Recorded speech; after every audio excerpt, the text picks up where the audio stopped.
मोगा के बाघा पुराना में आम आदमी पार्टी दिखाएगी अपनी ताकत। किसान महासम्मेलन के जरिए फूकेगी चुनावी बिगुल। केजरीवाल समेत पार्टी के बड़े चेहरे रहेंगे मौजूद। पंजाब में नहीं थम रहा कोरोना का कहर। 24 घंटे में 2587 नए केस, 38 लोगों की मौत। मोहाली में 385, जालंधर में 380 नए मामले आए सामने। हिमाचल में भी कोरोना पर सख्ती। नो मास्क नो सर्विस की गई लागू। सभी जिलों के डीसी और एसपी के साथ सीएम ने की बैठक। मेलों का आयोजन किया रद्द। लाहौल स्पीति में खौफनाक हिमस्खलन, डराने वाली तस्वीरें आई सामने। गोंदला घाटी के खांगसर में हुआ हिमस्खलन, किसी के हताहत होने की खबर नहीं।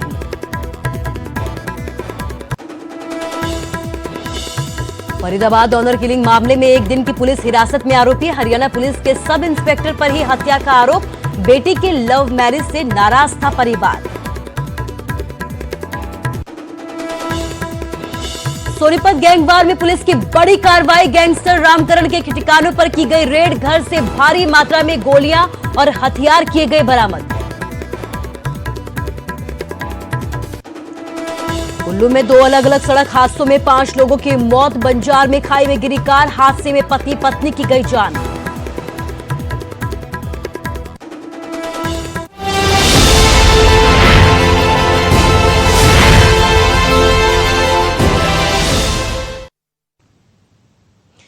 नमस्कार, स्वागत है आपका न्यूज 18 पंजाब हरियाणा हिमाचल में और मैं हूं आपके साथ कुसुम रावत। बुलेटिन की शुरुआत हिमाचल की खबर के साथ करेंगे।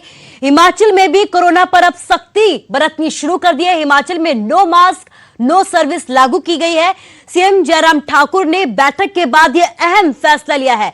सभी जिलों के डीसी और एसपी के साथ सीएम ने एक अहम बैठक ली, जिसके बाद ये अहम फैसले सीएम की तरफ से लिए गए हैं। कोरोना को देखते हुए सभी मेलों का आयोजन भी अब हिमाचल में रद्द कर दिया गया है। सामाजिक समारोह में केवल 50% लोगों को इजाजत दी गई है। इसके साथ ही आउटडोर प्रोग्राम में केवल 200 लोग ही शामिल हो सकते हैं। कोविड नियमों की सख्ती से पालना करने के आदेश दिए हैं, क्योंकि आपको बता दें कि कोरोना के आंकड़े एक बार फिर से बढ़ने लगे हैं। यही वजह है कि अलग अलग राज्यों में ने फैसले लिए हैं, सख्ती बरतने के निर्देश जारी कर दिया और हिमाचल में भी अब कोरोना पर सख्ती बरतनी शुरू हो गई है। हिमाचल में नो मास्क नो सर्विस लागू की गई है। सीएम जयराम ठाकुर ने एक अहम बैठक ली, जिसके बाद ये अहम फैसले लिए गए हैं। सभी जिलों के डीसी और एसपी के साथ सीएम की बैठक थी, जिसमें कोरोना को देखते हुए सभी मेलों का आयोजन फिलहाल के लिए हिमाचल में रद्द कर दिया गया है। सामाजिक समारोह की अगर बात की जाए तो केवल 50% लोगों को ही इजाजत दी गई है। इसके साथ ही आउटडोर प्रोग्राम में 200 लोग ही शामिल हो सकते हैं। तो कुल मिलाकर देखा जाए तो कोविड नियमों की सख्ती से पालना के आदेश अब हिमाचल में दिए गए हैं।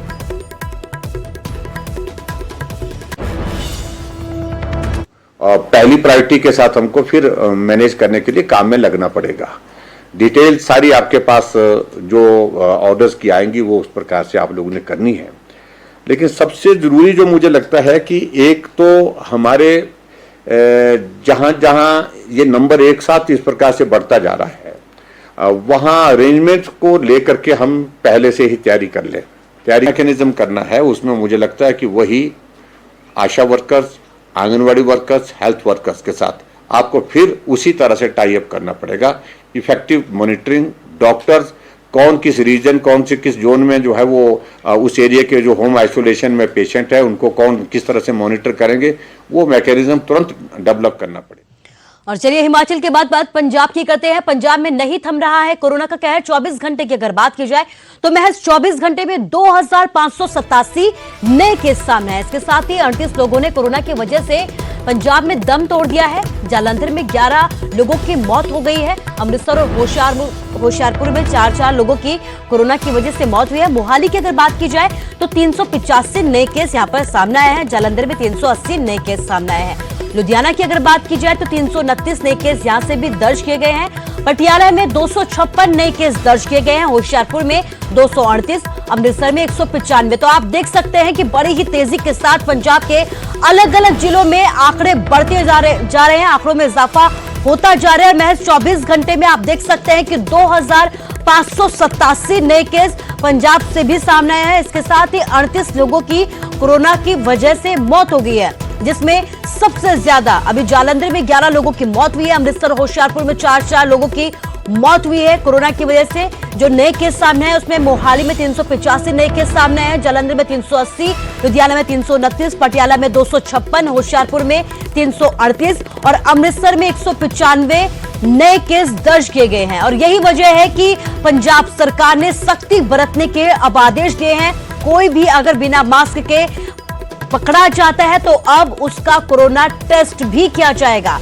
तो कुल मिलाकर देखा जाए तो जिस तरीके से आंकड़ों में इजाफा होता जा रहा है, उसी के मद्देनजर पंजाब सरकार ने सख्ती बरतने के आदेश भी जारी किए हैं।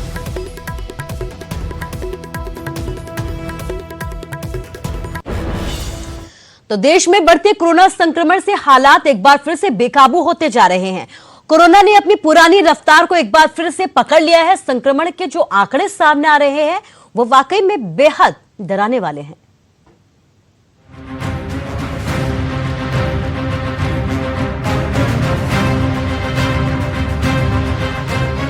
एक बार फिर देश में कोरोना अपना पांव पसार रहा है, लेकिन हम हैं कि सावधान रहने की बजाय लगातार लापरवाही बरत रहे हैं।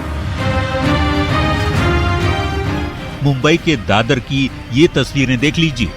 ये जानते हुए भी कि मुंबई फिर से कोरोना संक्रमण का हॉट स्पॉट बनता जा रहा है, लोग बाजार में कोई भी सावधानी नहीं बरत रहे। संक्रमण के मामले में मुंबई के क्या हालात हैं ये बताएं, उससे पहले पूरे देश के हालात के बारे में भी जान लीजिए। स्वास्थ्य मंत्रालय की तरफ से जारी आंकड़ों के मुताबिक देश में पिछले 24 घंटे में 40,953 नए मामले सामने आए हैं और इस दौरान 188 कोरोना पीड़ित लोगों की मौत भी हो गई। कोरोना संक्रमण के मामले में सबसे ज्यादा खराब हालत महाराष्ट्र की है।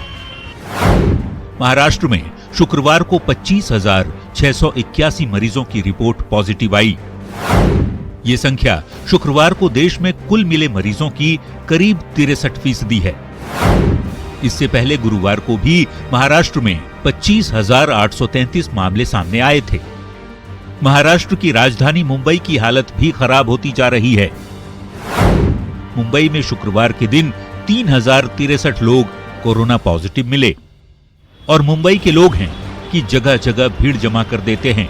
सोशल डिस्टेंसिंग तो छोड़िए, मास्क पहनने से भी गुरेज कर रहे हैं। अब जान लीजिए महाराष्ट्र के अलावा दूसरे राज्यों के क्या हालात हैं। तो पंजाब में शुक्रवार को 2,470 लोग कोरोना संक्रमित मिले। केरल में शुक्रवार को 1,984 लोग कोरोना पॉजिटिव मिले। कर्नाटक में शुक्रवार को 1,587 लोग कोरोना से संक्रमित मिले, जबकि गुजरात में शुक्रवार को 1,415 लोग कोरोना संक्रमित मिले।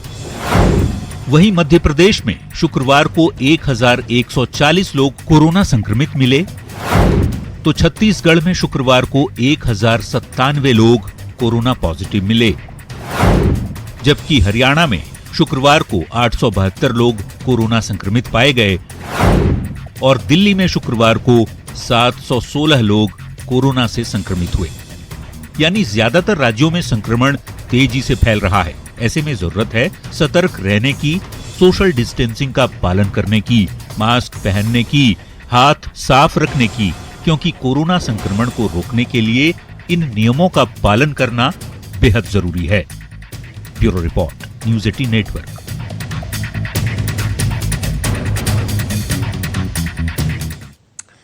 तो कोरोना के खिलाफ जंग में वैक्सीन एक सुरक्षा कवच की तरह है। यही वजह है कि वैक्सीन के लिए लोगों को जागरूक भी किया जा रहा है।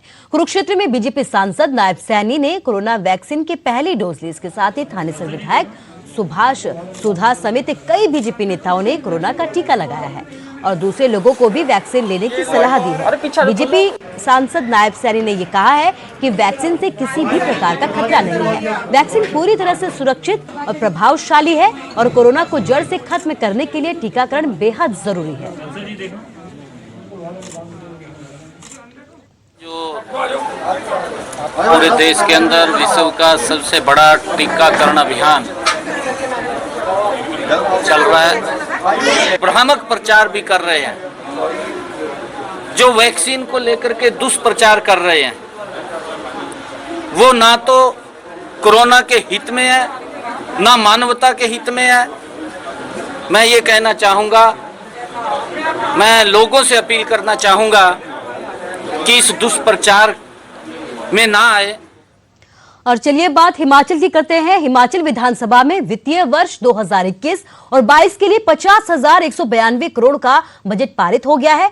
सदन की कार्यवाही को अनिश्चितकाल के लिए स्थगित कर दिया गया है। बजट सत्र में 5 विधेयक भी पारित किए गए हैं। वहीं आखिरी दिन सदन में डॉक्टर्स की कमी का मुद्दा भी जोर शोर से उठाया गया। कांग्रेस विधायक ठाकुर रामलाल ने नैना देवी विधानसभा क्षेत्र के साथ भेदभाव का आरोप लगाते हुए कई सवाल दागे। वहीं स्वास्थ्य मंत्री राजीव सहजल ने आश्वासन दिया है कि सभी रिक्त पद जल्द ही भर दिए जाएंगे। वहीं मास्क नहीं पहनने पर 5,000 रुपए का जुर्माने का मामला भी सदन में उठाया गया। नेता प्रतिपक्ष मुकेश अग्निहोत्री ने जुर्माने की राशि को बहुत ज्यादा बताते हुए कई सवाल उठाए। इस पर सीएम जयराम ठाकुर ने यह कहा कि अधिकारियों को निर्देश दिए जाएंगे कि चालान करने से पहले लोगों को जागरूक करें। 5,000 रुपए का जुर्माना वसूलने के लिए किसी को बाध्य नहीं किया जा सकता।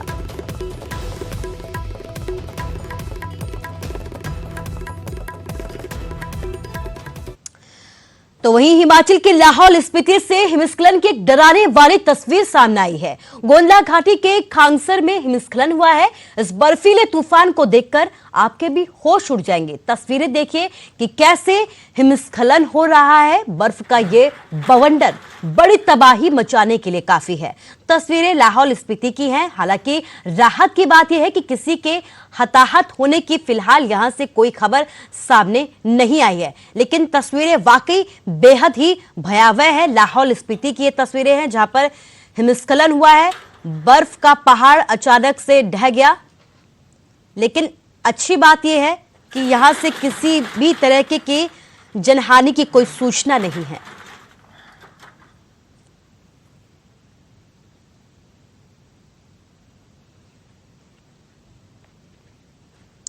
और चलिए अब खबर दादरी से है। दादरी में बिजली चोरी रोकने गई टीम पर हमला किया गया। हमले के विरोध में लोगों ने थाने का घेराव भी किया है। बिजली निगम अधिकारियों ने पुलिस पर कई तरह के सवाल उठाए हैं। पुलिस ने आरोपियों को गिरफ्तार कर लिया है। एएलएम के साथ पिटाई का लाइव वीडियो वायरल हुआ है। तो तस्वीरें दादरी की आपको दिखाते हैं जहां पर मारपीट की गई है। बिजली चोरी पकड़ने टीम गई थी और उसी टीम पर हमला किया गया है, मारपीट की गई है और हमले के विरोध में लोगों ने फिर थाने का घेराव किया। बिजली निगम अधिकारियों ने पुलिस पर कई तरह के सवाल उठाए। आपको बता दें कि हरियाणा में पहले भी इस तरह की कई तस्वीरें सामने आ चुकी है और एक बार फिर से दादरी से ऐसी तस्वीरें सामने आई है जहां पर बिजली विभाग की टीम चोरी पकड़ने गई थी, लेकिन वहां पर लोगों ने उन पर हमला कर दिया, मारपीट कर दी। हमले के विरोध में फिर लोगों ने थाने का घेराव भी किया है। बिजली निगम अधिकारियों ने पुलिस पर कई तरीके के सवाल उठाए हैं, जिसके बाद प्रेशर बढ़ता देख पुलिस ने 3 आरोपियों को भी गिरफ्तार कर लिया। एएलएम के साथ पिटाई का लाइव वीडियो आपके सामने आप देख सकते हैं कि किस तरीके से यहाँ पर लोगों ने एएलएम के साथ यहाँ पर मारपीट की है। चोरी पकड़ने यहाँ पर गई थी टीम, बिजली चोरी पकड़ने गई थी, लेकिन यहाँ पर टीम को लोगों के गुस्से का सामना करना पड़ा।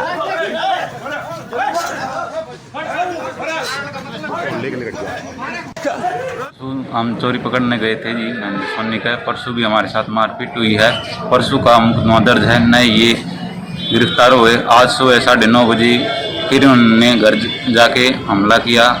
18 तारीख को बिजली विभाग की टीम बिजली चेकिंग के लिए बोंदगांव में गई हुई थी, जो कि गांव के कुछ लड़कों ने चेकिंग के दौरान उनसे बदतमीजी की, हाथापाई की थी, जिस पे अभियोग दर्ज हुआ था एसडीओ की कंप्लेंट पे। और आज उस अभियोग में 3 व्यक्तियों को हमने गिरफ्तार कर लिया है। और अब खबर पलवल से है। पलवल बस स्टैंड पर एक शराबी का हाई वोल्टेज ड्रामा देखने को मिला है। शराबी ने महिला के कपड़े पहनकर बस स्टैंड पर खूब हंगामा किया और उसके बाद रोडवेज बस के सामने लेट गया। लोगों के काफी समझाने के बावजूद ये बस के सामने से नहीं उठा। आखिरकार नशे का असर खत्म हुआ तो ये शख्स उठकर बैठ गया। काफी देर तक चले इस हाई वोल्टेज ड्रामे के बाद जब इस शराबी ने बस का रास्ता छोड़ा, जिसके बाद यात्रियों ने राहत की सांस ली। तो पलवल की तस्वीरें हैं जहां पर एक शराबी हाई वोल्टेज ड्रामा करने लगा, महिला के कपड़े पहनकर रोडवेज बस के आगे लेट गया।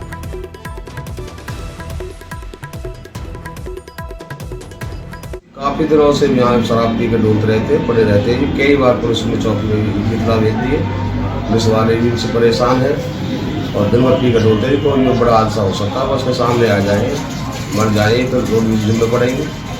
प्रशासन को बार बार बता रखा है कि शराब छोड़ जाते हैं फिर आ जाते हैं, तो शिकंजा क्या जिनके ऊपर रोड कई बार एक्शन ले चुके थे। चौकी इंचार्ज को बोल दिया, जो भी आता अधिकारी उनको जीएम साहब ने कई बार इनसे कह दिया, कौन है जो डंडे मार के बाहर भगा दिए, पर ये मानते हैं नहीं। और खबर कुल्लू से है। कुल्लू जिले में शनिवार के दिन 2 अलग-अलग सड़क हादसों में 5 लोगों की मौत होगी। पहला हादसा बंजार के घियागी का है, जहां पर एक कार अनियंत्रित होकर खाई में गिर गई। हादसे में पति पत्नी की घटनास्थल पर ही मौत होगी। दूसरा हादसा सैंज घाटी का है, जहां पर अचानक से एक कार का बैलेंस बिगड़ गया, जिससे बड़ा हादसा हुआ। कार सवार 2 की मौत हो गई, जबकि एक गंभीर रूप से घायल हो गया, जिसे अस्पताल पहुंचाया गया, लेकिन इलाज के दौरान उसने भी दम तोड़ दिया। फिलहाल पुलिस हादसों की जांच कर रही है। सैंज क्षेत्र के भलान की तरफ हुई है। जो भलान रोड से एक जो गाड़ी है अल्टो गाड़ी, वो सड़क से नीचे लुढ़क गई, जिसमें 2 व्यक्ति जो 2 युवक थे, जो 17 वर्षीय थे, दोनों युवक भलान के ही, उनकी मौके पे मृत्यु होगी। और एक युवक जो 14 वर्षीय था, जिसको सैंज हॉस्पिटल को रेफर किया गया, पर उसकी दुर्घटना हॉस्पिटल में कार्रवाई करते हुए हो गई है। तो टोटल जो है 2 दुर्घटनाओं में 5 व्यक्तियों की मृत्यु हुई है। और इसमें जो है FIR जो है दोनों जो सैंज थाना और बंजार थाना में रजिस्टर कर दी गई है और इन्वेस्टिगेशन जारी है। और खबर फरीदाबाद से है। फरीदाबाद में ऑनर किलिंग का एक सनसनीखेज मामला सामने आया है। आरोप पुलिस कर्मचारी पर है, जिसने अपनी बेटी की हत्या बड़े ही गुपचुप तरीके से कर दी और फिर अंतिम संस्कार भी करा दिया। हालांकि पुलिस ने आरोपी को गिरफ्तार कर लिया है, लेकिन पूरा मामला क्या है, इस रिपोर्ट के जरिए देखिए।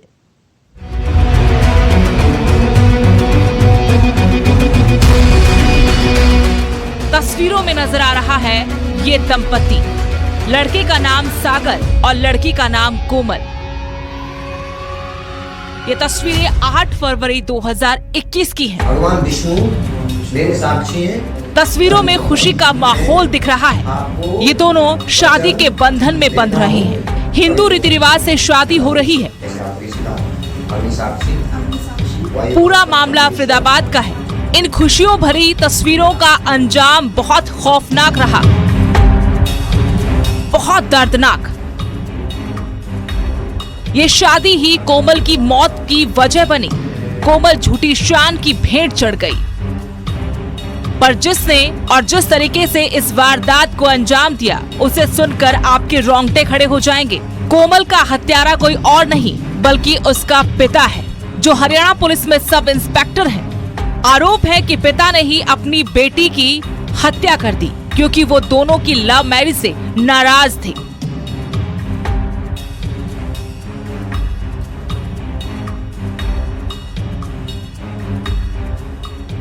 हम मौजूद हैं पलवल के सेहराड़ा गांव में, जहां पर कोमल को हत्या के बाद यहां पर दाह संस्कार के लिए लिया गया था। सुबह सुबह 18 तारीख को डेड बॉडी यहां पर लाई गई थी। गांव के लोग भी दाह संस्कार के लिए यहां पर शमशान घाट पहुंचे। गांव के लोगों को बताया गया कि उसकी अटैक आने से मौत हुई है। आनंद फानंद में लगभग 9:30 बजे के करीब यहां पर दाह संस्कार कर दिया गया। कोमल के पति ने सारी कहानी बताई, किस तरीके से कोमल को झांसा देकर परिवार वाले मायके ले गए। कहा गया कि दोनों की धूमधाम से शादी करवाएंगे, लेकिन वहां से जानकारी मिली कि कोमल की मौत हो गई है और उसका बिना बताए दाह संस्कार कर दिया गया है।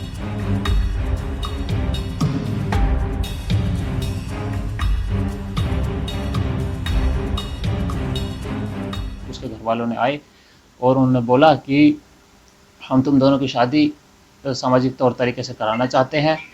और इसके बाद उन्होंने इसके बाद उन्होंने कोमल पर दूसरी शादी के लिए दबाव बनाना शुरू किया। उसके साथ कुछ किया मेरी उससे बात हुई कि उसके चाचा, पापा और उसकी दादी वो तीनों घर में थे। और उन्होंने 17 मार्च की रात को उसकी हत्या कर दी। जिस साहब बहुत बढ़िया मदद कर रहे हैं और हमें न्याय मिले। मैं सभी से अनुरोध करती हूँ प्रशासन से कि हमें न्याय मिले और बच्ची को ताकि कल और किसी बच्ची के साथ ऐसा ना हो। वैसे बल्लभगढ़ में बहुत से हादसा हो रहे हैं, कोई किसी पर इफेक्ट नहीं पड़ रहा है, पर फिर भी बेटी बचाओ बेटी पढ़ाओ पर ध्यान दो। अब कोमल का परिवार पुलिस की गिरफ्त में है। पुलिस ने कोमल के पिता और उसके चाचा को गिरफ्तार कर लिया है। दोनों को अदालत में पेश करने के बाद पुलिस ने 1 दिन के रिमांड पर लिया है। मीडिया के सवालों से भी कोमल के पिता बचते नजर आए।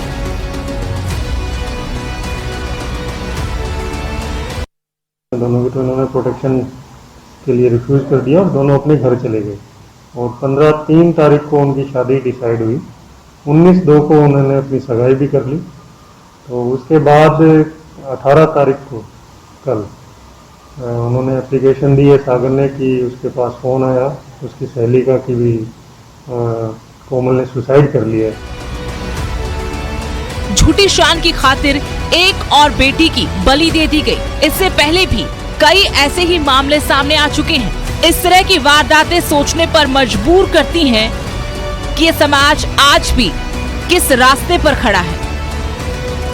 फरीदाबाद से दीपक और पलवल से दिनेश कुमार, न्यूज़ 18।